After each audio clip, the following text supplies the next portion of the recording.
Assalamu alaikum. Welcome to Fikro Khabar. You are watching Islamic World Today. Pro-Iran protesters leave US Embassy in Baghdad. Armed US troops have taken up position around embassy. US sending more troops to Iraq to protect embassy. Immediate deployment of additional 750 soldiers and more US forces ready to be sent to region. UN expert praises ICC war crimes probe on Israel.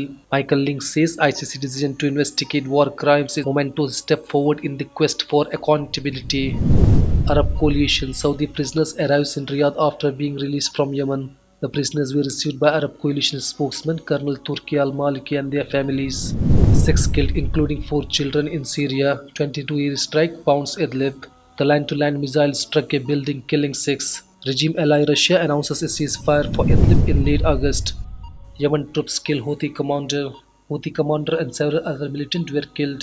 The war in Yemen is now in its 6th year. Libya accuses Arab League of double standards.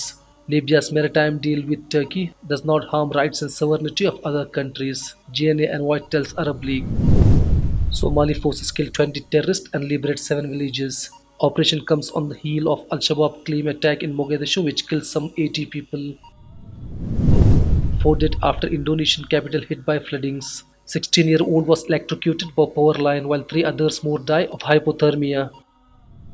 Bangladesh shuts mobile services along India border to stop rumors. Officials says mobile networks clamp down which affect around 10 million people to sustain for very short time. India and Pakistan exchanges list of prisoners.